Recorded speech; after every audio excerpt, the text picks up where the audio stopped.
Al exigir justicia por la muerte de su compañera, estudiantes, maestros y padres de familia del CCH Oriente también pidieron la destitución del director del plantel, Víctor Peralta Terrazas, a quien acusan de no garantizar seguridad en la institución y sus alrededores.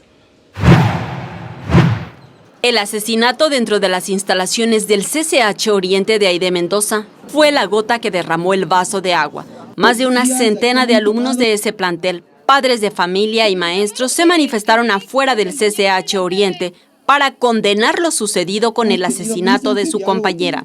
Pues ha sido culpa de las autoridades porque no han hallado de una manera eficaz la solución al problema de violencia que nosotros hemos identificado desde hace más de 6 meses y también por medio de un pliego petitorio hemos exigido el aumento en la seguridad del plantel.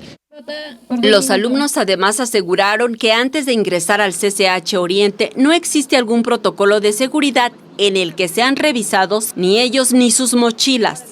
No tenemos la gente suficiente, los trabajadores suficientes para que puedan estar a cargo de tantos alumnos, ¿no? O sea, somos 12,000 alumnos y apenas llegan a ser no más de 100 trabajadores de seguridad y pues no alcanzan a cubrir todo.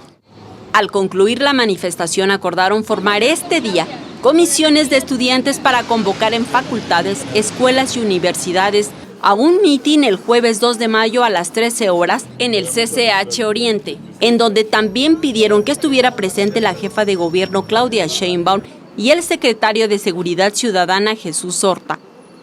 En las imágenes, Liber Rodríguez, Saray Mariscal, 21 Noticias.